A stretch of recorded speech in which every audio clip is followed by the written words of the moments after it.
Welcome to the Red Podcast, a place where bold, inspired, outrageously courageous, and just a tad bit naughty women leaders come together. I'm Elayne Kalila, and I'm the founder of the Priestess Presence Temple, a sisterhood of over 80,000 women. For the past 25 years, I've had the great pleasure and privilege of supporting, inspiring, catalyzing, and initiating women to remember who they are.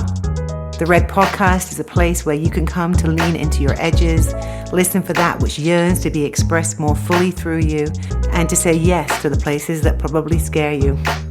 More importantly, I'm going to be talking with some amazing women who are spiritual and grounded, and we're going to be chatting about what it takes for each one of us to step into the legacy of our purpose and fully bring it to the world that we're here to co-create. Your presence is a gift, so I say bring it. We're here to listen to your red, your leading edge, that place of evolution within you. I hope you enjoy the conversations.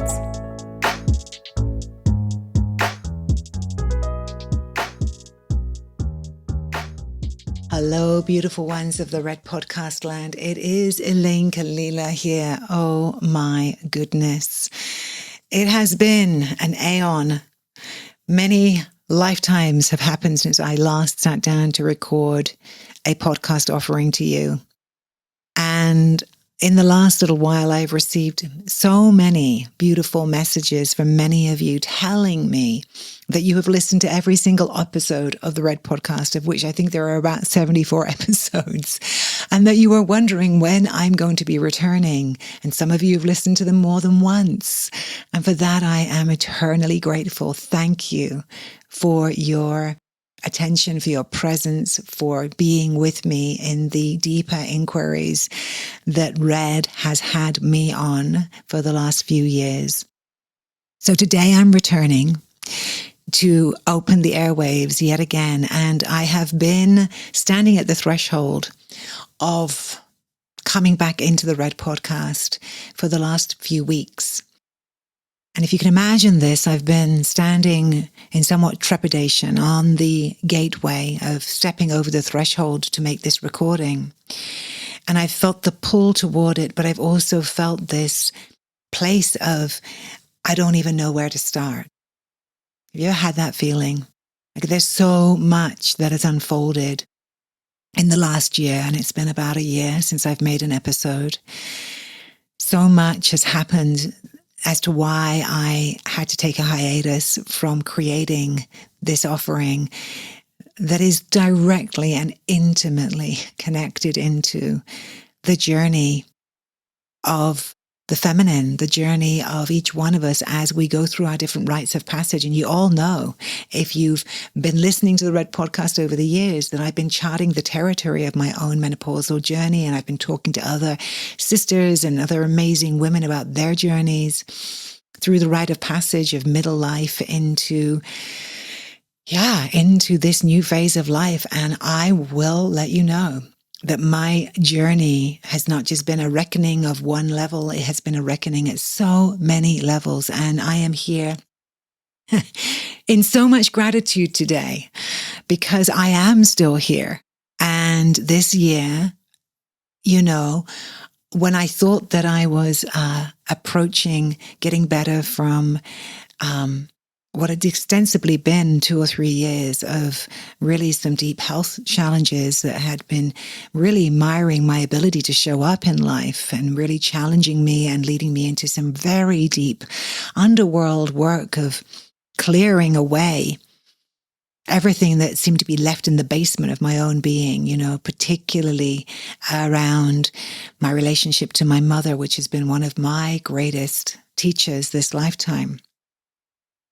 And there's an episode that I made some time ago called The Reckoning, which really talks about that awareness of how I had been running from my mother, running from her pain, her suffering, and how so much of my self-judgment, self-loathing, self-hatred had stemmed from the fact that I couldn't bear to be with my mother because of her illness, and I somehow didn't want to get ill myself. And yet, in all of the running, I had run straight into my own health issues. And even now, as I say it, it brings tears to my eyes because have been so humbled in the last 3 years. Actually, really 4 years. Some would say 5.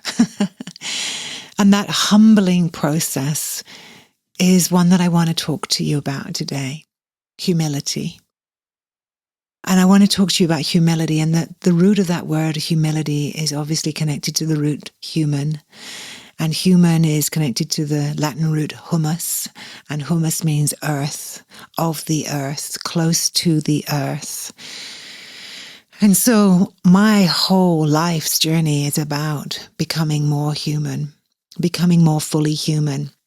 And to me, the full human is really connected into the way that the Magdalene and Yeshua talk about humanity, which is the divine human, the marriage of our divinity and our humanity. And I'm going to be speaking into that more in a bit, because for me, the journey of becoming more human has happened through breakdown, through being broken apart, through being broken-hearted, through being broken open. And that has just been my truth. I don't know if it's true for everybody, that everybody has to go through or has a soul journey that involves that. But I suspect that what is true is that everybody has experienced and will experience heartbreak and some kind of dark night of the soul in this lifetime. So back to the word human and humility. So my sense of humility is that when we're brought close to the ground, when we're brought belly to the ground, when we're brought to our knees to the ground, when there is nowhere to be other than close to Mother, in fact, lying with our bellies flat to the earth and just letting her hold us, those moments are some of the most difficult, most challenging, and most beautiful. For me, the journey of humbling myself and becoming filled with the grace of that humility hasn't been easy, because I am strong-willed, bombastic, some might say, even a little bossy, in charge, and doing my own way. And for those of you who can relate, I have been incredibly self-reliant this lifetime. Self-funded, self-directed, and with a mission, a woman with a mission. And so if you can relate to being a woman with a mission, I stand with you, sister. And it's a beautiful thing, right? Having a mission is amazing. And sometimes that mission is, how can I say it? That mission is being embodied through a wound. And what do I mean by that? Well, being on a mission is one thing, but being on a mission that is being motivated to try to deal with a wound that's inside of self, well, that's not really a mission at all, except for a mission for self-annihilation at some point. Because this model that we have of being so self-reliant is really an internalized oppression of the patriarchy, and this idea that we have to do it all alone, and that if we don't do it, then who is going to do it? And if we stop, no one's going to hold us, nothing's going to happen, nothing's going to exist, we're not going to exist. And these are some of the patterns that I have inherited in this lifetime. And really, I have faced different levels of this reckoning with that pattern of overdoing, overextension, overexertion, and I thought, yes, the wound is to do with definitely feeling somehow that I had to prove my worth. Yes, like so many of us. But more than that, deeper than that I had to prove that somehow I was a good person, because I believed myself in the deepest levels of shame to be a bad person, because what kind of woman leaves her own mother to pursue her own life instead of staying back to take care of her ailing mother? That was part of my storyline this lifetime. And I speak about that in the first part of the reckoning that I shared, over a year ago. But what happened this year brought me to a whole nother layer and level of understanding of my humanness, of my beautiful humanness, of your beautiful humanness, of our incredible, exquisite humanity. I love humanity, even though so many humans are in positions where they are acting out of fear and greed and separation and hatred and projection and judgment. I still believe, I still trust in the inherent goodness of the human and the inherent desire, yearning, and longing of the soul within the human that yearns to remember who it truly is. This is the foundation of everything that I do in the world, everything that I teach, everything that I stand for is this place that says, I am here to hold the light in my own self, to hold the light of my own humanity so fully that maybe others will awaken to their humanity through being around me. You know, I truly believe that that's how we are the way showers. That's how we are the Watchtower Women. You've heard me use that phrase before. And in this season of the podcast, you're going to hear much more about the Watchtower Women. I'm very excited to share that with you. Just as a little tip-off, if you're wondering who the Watchtower Women are, in my viewpoint, those of us who are choosing love over fear, those of us who are choosing to lead from the edge of our own evolution, those of us who are red women are also Watchtower Women. We are the modern-day Magdalenes. We are here to be the light of love no matter what, and we are here to choose that love over fear, transmuting the darkness into the light in the dark night of the soul that we're facing collectively. And that is the theme of this next season, is all about the Watchtower Women who are holding the light in this collective dark night of the soul that we are in, undoubtedly, that we are indubitably in, that is not going away. And I'm going to be speaking more into that. But the truth is I couldn't speak into the collective dark night of the soul without first plumbing the depths of my own to share with you so that we can become current. This is my act of love for today. This is my act of intimacy with you all, because I know I'm not alone. For those of us who are on this journey of awakening our true divine human, it comes through being brought into the depths of our humanity. So this is how the story goes. After a time of being really, really challenged with my health, I had thought that I was hitting an upswing, and this was at the end of last year into the beginning of this year.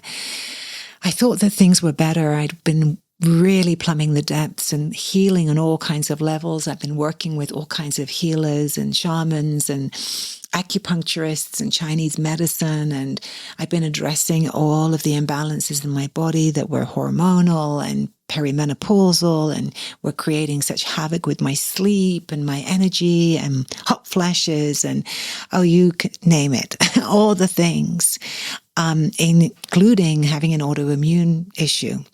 And I know many, many of you out there understand what I mean. And if you don't, an autoimmune issue basically means that your body gets to a certain level of toxicity with all kinds of different kinds of toxins, that your body starts to turn in on itself and your immune system becomes overactivated and actually begins to respond as if there is an infection or something is wrong, but what it's really responding to and reacting to is your own body.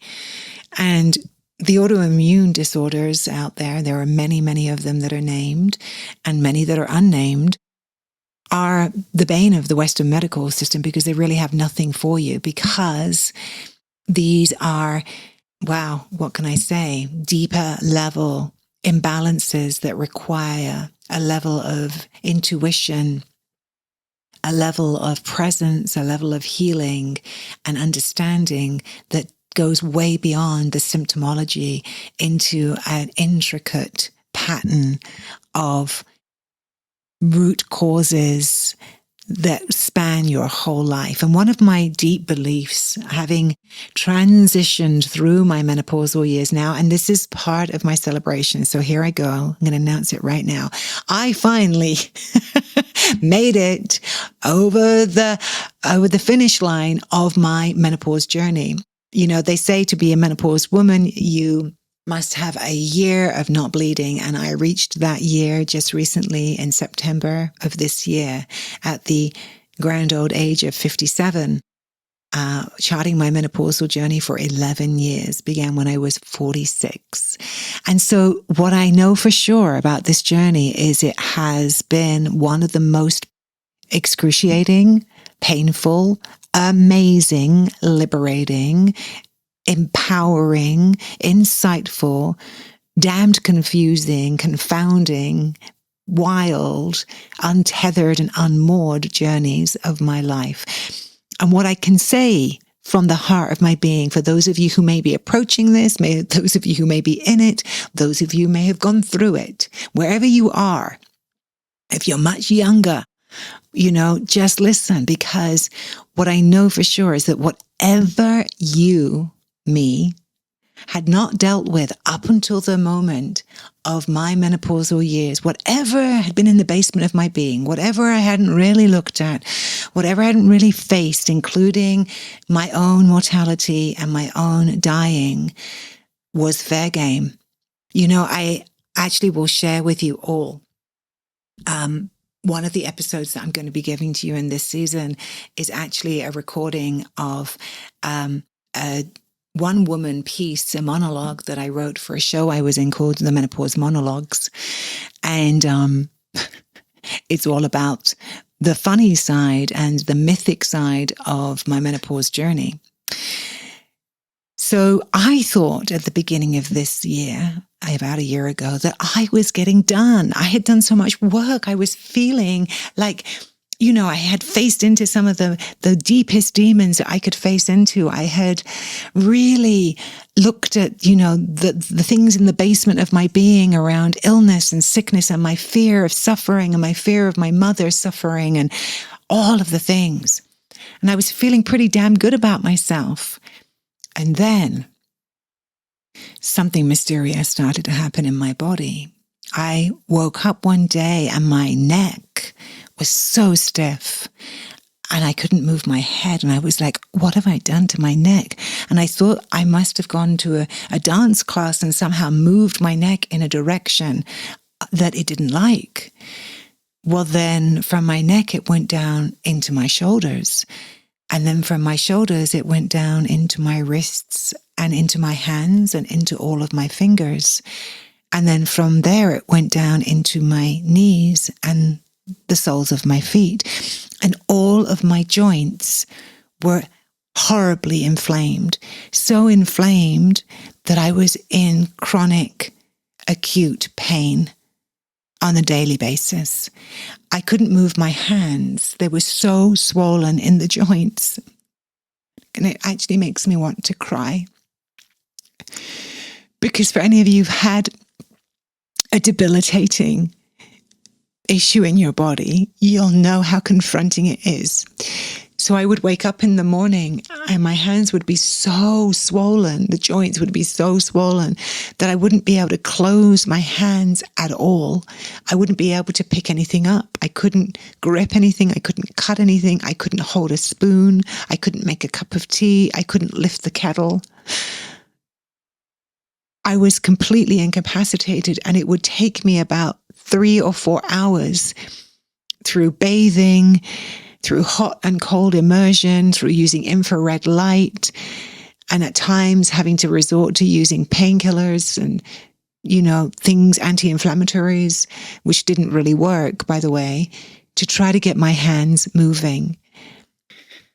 And I would eventually get some movement in my hands, but then my shoulders and my knees and my feet were so inflamed, and I'd be in a fever at night from the inflammation. Well, this started in about March of this year, my darlings, and it progressively got worse. And I went to doctor after doctor, functional medicine doctors. I went to 2 or 3 different ones, and they were trying to figure out what was going on with me. Was it rheumatoid arthritis? Was it an infection? Was it some kind of bacterial infection or viral infection? What was happening? And all the while, I was becoming less and less able to function. I, as you know, offer many retreats every year, and I literally couldn't show up for 3 of the retreats earlier on this year. I tried and I failed. And in the process of trying to show up with my body in such pain and my determination to not let anybody down, I was brought to my knees. I was brought to my knees of realizing that there was nothing I could do than surrender to this process. And I hit another level of despair because nobody seemed to have any answers for me.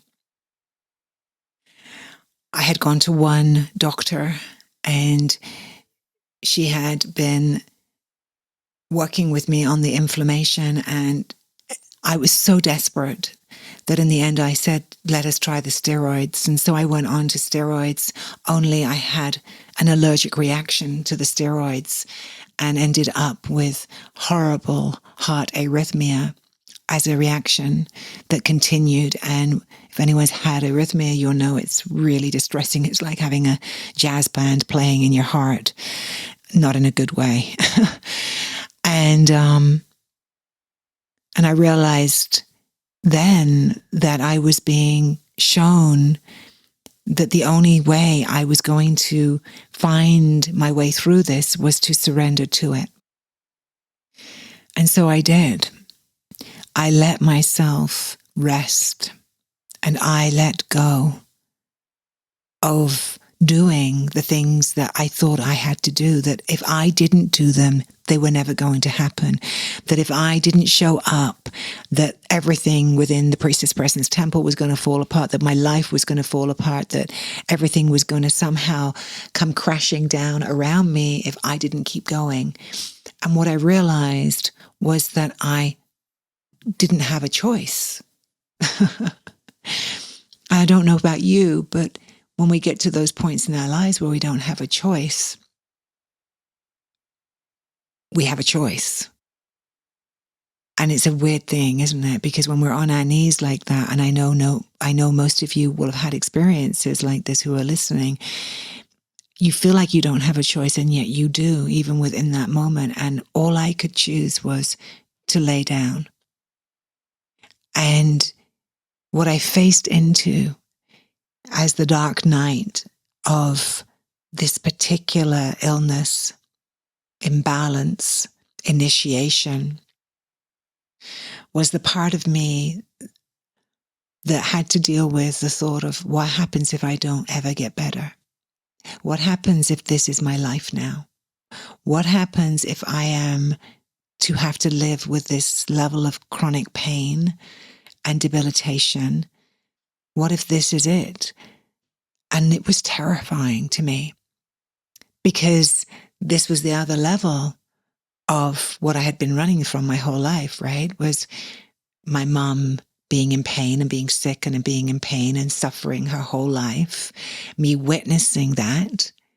And here I was at the final gateway of my menopausal reckoning, being shown what it was to have something that you can't just fix.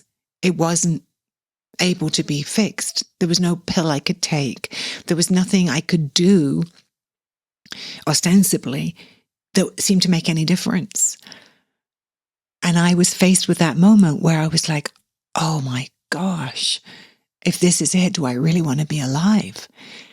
So when you wonder where I've been this year, where I've been is in that dark night of the soul of, do I even want to be here? And what I was contending with was the part of me that was literally on the edge of that space of, I don't want to be here if this is how life has to be. If I have to be in this much pain, I don't want to be here. Now, what's true is, even in the depths of those moments where I was so desperate, I knew that I didn't mean it. I knew that I wasn't leaving. Although there were moments in there where I believed that I must be dying. That's how much pain I was in. I was like, this must be something horrifying in my body. And yet every blood test they took, they couldn't find anything other than the high markers of inflammation that was causing this in my body. And so the reckoning of my humanity this year has been to have to let go again and to trust that if I let go, others would step in. And what's happened, which has been the most incredible gift, is that I have gotten to heal that wound of overexertion and overdoing. So this is what happened to really heal the wound. I had a miracle happen, which is, I believe, what happens when we really come into the deep, dark night of the soul where all feels like it's lost. You know, there was a moment when I was sitting outside looking at the trees, and I was barely at that point able to get up out of bed. That's how much pain I'd been in. And it was that moment where I was contemplating, do I really want to be here anymore if this is how life is going to be? And the miracle came in this form. A friend of mine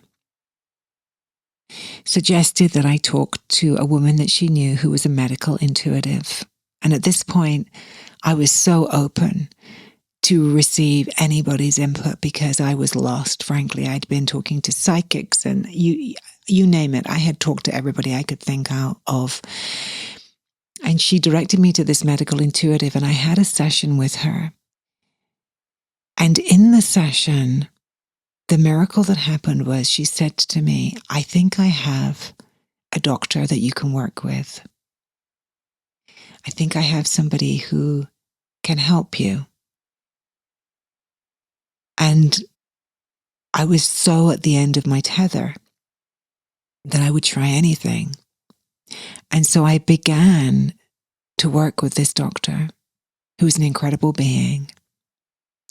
And she works in a highly intuitive way through muscle testing and working up a very individualized protocol for your body. And this was in June of this year. Now, remember, I can't walk. I'm in so much pain. I can't lift anything. I can't even make myself food. I cannot unscrew a bottle cap or a cap on a bottle of any kind. I can't open a door. I can't carry anything. I can't drive. And I began working with this doctor in June. And in July, I was meant to be going on a retreat. I was meant to be leading the annual Avalon Remembered retreat with my beloved elder sister, Diana DeBro. Well, I just started seeing this doctor in June, and I'm believing and praying for the miracle that the healing is going to begin. And simultaneously, my beloved Diana, who was meant to be coming to the UK, to Glastonbury, to Avalon with me, fell over and broke her hip. So now Diana's got her hip broken and I'm incapacitated, and we've got a retreat of 30 women planning to come to Avalon. And so I went through this agonizing time in June, wondering if I needed to cancel this trip, because how on earth was I even going to make it to England? I mean, it was absurd. But the miracle is this, that I started to feel little by little better from working with this doctor. And I realized that I was being called to go to Avalon. Now, this is the caveat, my loves, is now that I look back on it, I think I must have been kind of mad, crazy even, because I was like, how am I going to do this? I mean, really, how am I going to do this? I can't lift my luggage. I can't, there's no way I could lift my luggage onto the conveyor belt or into an overhead compartment or, even walk that far. But something deep down inside of me was calling me there. And what I need to tell you is that Avalon is truly my spiritual home on the planet, Glastonbury, and has been for many, many years. And it's a place that I am deeply, deeply connected to. And so when I really went inside and I asked, am I meant to go? I kept getting the answer, yes, you are meant to go, even despite my body being in the state that it was. Well, this is the truth. By the time the beginning of July rolled around, I was feeling somewhat better, although now when I look back on it, compared to where I am now, I was barely functioning. But this is what I chose to do. I made my way to England. I don't really know how I even got on the aeroplane. I had lost a lot of weight because of the illness. And when I arrived in England, I was really quite frail. And what I said to all of the women who were helping to run the retreat with me, of which there were 6 other women, actually no, 8 other women who were assisting me. And I got together with them and I just said to them, my loves, I can only do what I can do, and I'm going to have to ask you to all step in with me and to help hold the space for these incredible beings who are coming for the level of healing and activation that they're coming for. And on this retreat, not only do we hold ceremony at all the sacred sites around the area, the Chalice Well, the Tor, the White Spring, the Magdalene Chapel, Avebury Standing Stones, we also have this incredible anointing temple where we offer, full on beautiful anointing rites, the laying on of holy oils on the body for everybody who comes. So it's a pretty big undertaking. But what I did was I asked for this support. Not only did I ask all of the assistants, but on the very first night that we gathered to set temple space with all the women who were coming, I sat and I told them what was real.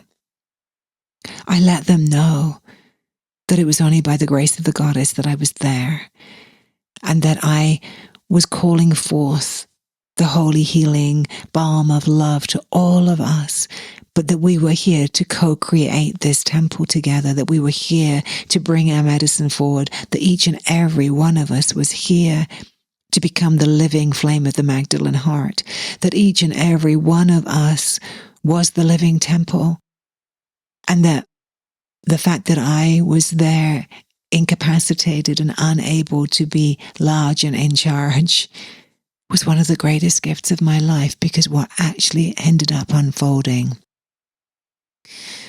was this retreat was one of the most extraordinary outpourings of love. The field of love, what we call the beauty field of love, was so immense, was so beautiful, was so viscous, was so tangible, that everyone in the retreat was bathed by this extraordinary reciprocity of love.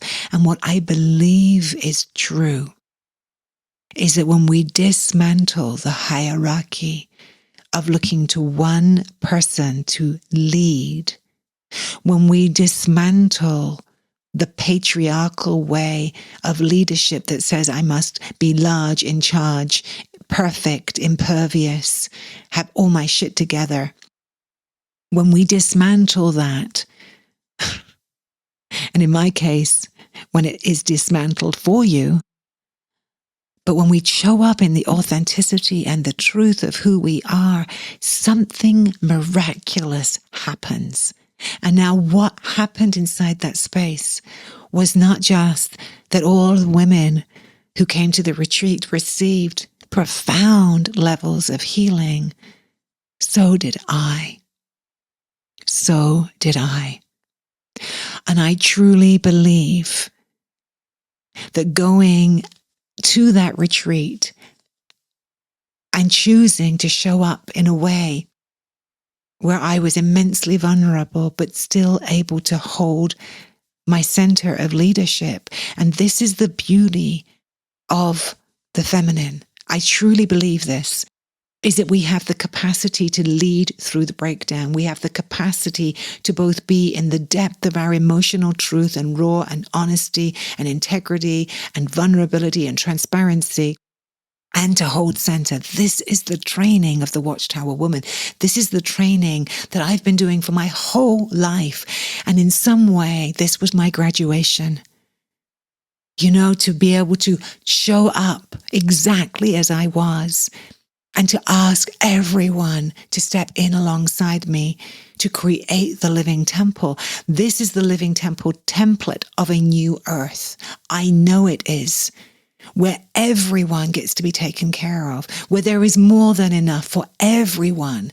And that when we share the responsibility and when we truly share the beauty and share the love without condition, there is an elevation that happens, an elevation of spirit that happens, an elevation of possibility of a new dream, a new way of being that is being laid down as a framework, as a matrix, as a motherboard that we can all dream into. I had no idea that it was going to take me being brought to my knees, traveling back to my homeland, and going back to my spiritual home to receive the healing that I needed through being with these extraordinary women and being with the waters of the Red Spring and the White Spring and the power of the Magdalene Chapel. And what happened was, I thought I was just going to be able to stay for 1 week and I'd have to go home and rest.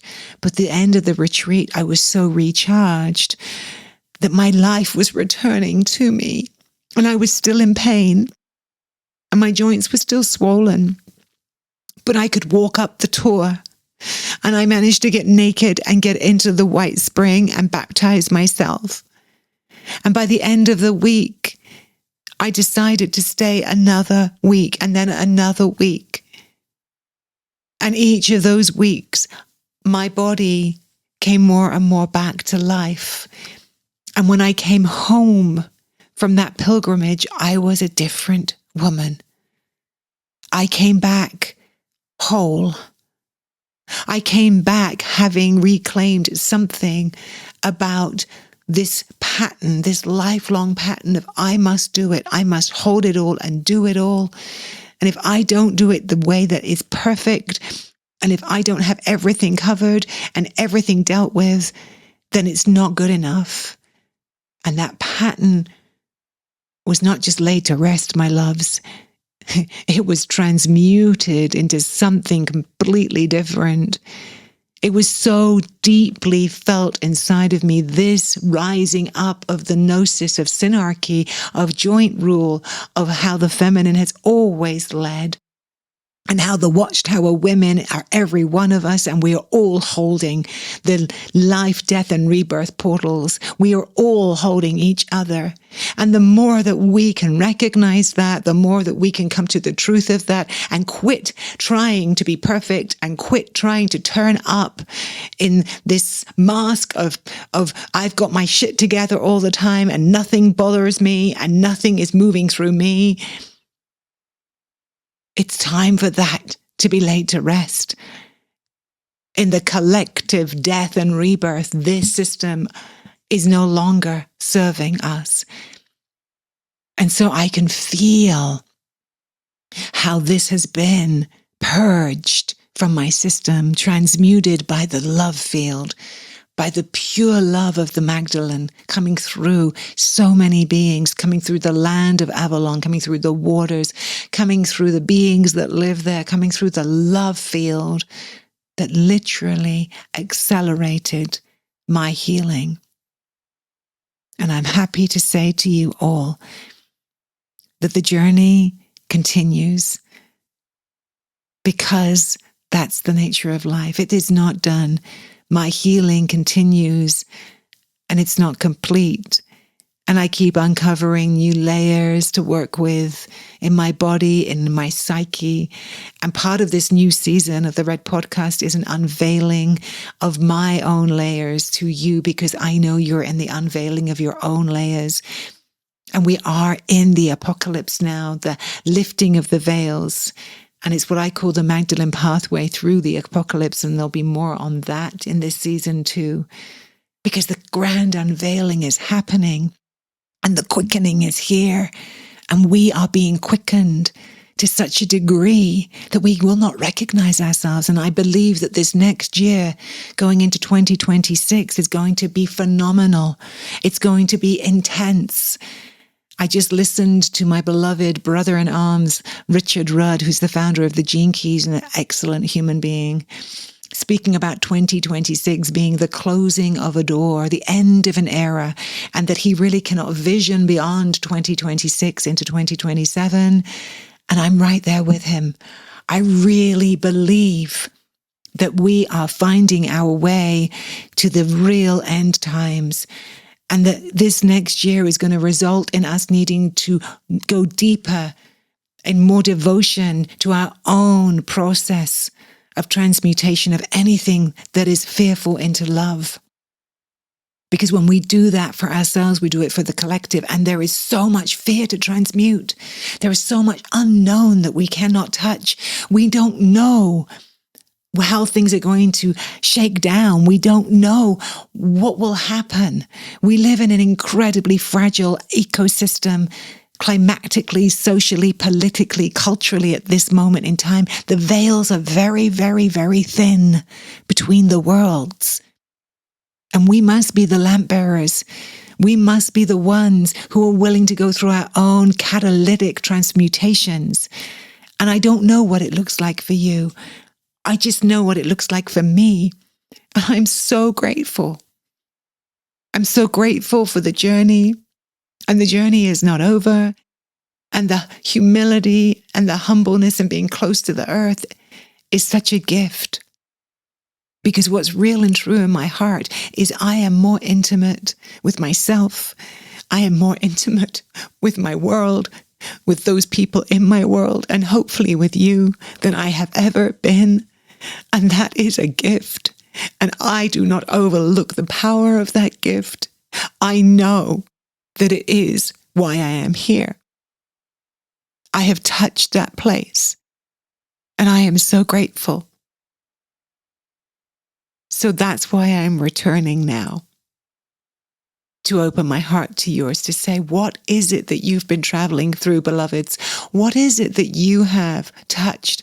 Where have you been leaning into your humility and your grace and the miracles and the transmutation? Where have you been challenged and initiated? And what have you chosen along the way? What has been revealed to you?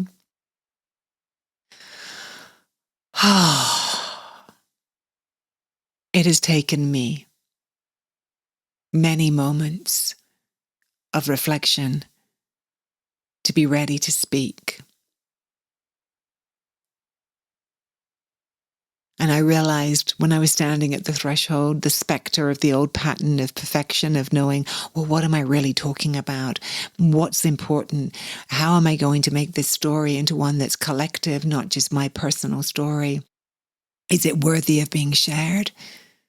And I recognized that old specter, and I blew the dust off of myself, and I opened, and I put the microphone on, and I've just let myself speak from my heart. So this is the first of the new season. I'm honored to be back with you. I'm honored to still be here. I'm grateful to still be here. I know how precious life is. I know how precious health is. And if you are in a place of suffering, or you are in some dark night of the soul listening to this, I want you to know this. There is a miracle waiting for you. There is a miracle. And it comes at the darkest moment when you're just about to give up. I promise you. It has to be in the darkness when you really think that there is no way out. Because there isn't. There is only a way through, and it is then that the miracle can find you. And I hold that as being true. I believe in miracles because I experienced a miracle this year. So I am here holding the light for the miracle that we are waiting for in the dark night of the soul, both personally and collectively, knowing that it is coming and it may already be here. We just have to notice it. So, my loves, I feel tender, I feel real, and I feel true. And I look forward to hearing from you as to where you are on your own journey, what you're navigating, and how we can be more intimate with each other in this world that is catalyzing us to have to heal and grow, to transmute all that we are fearful of. Stay tuned, my loves, for more coming soon. And I wish you a very, very restful time of year as we head into the winter solstice here in the Northern Hemisphere. And I send you all my love, lighting a candle on my altar in the dark, that you may feel the warmth of my love. Blessed be.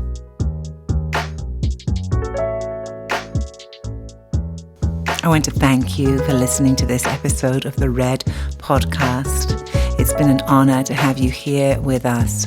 As Red Women, we are here leading from the edges of our own evolution, birthing new worlds into being through our bodies, our hearts, our minds, and our beautiful presence. If you would like to be in contact with me, I love hearing from you. You can find me on Instagram at Elayne.Kalila or over on my website, ElayneKalila.com. And lastly, I'd like to invite you, if you loved this episode, to go ahead and share this with someone that you think might enjoy it too.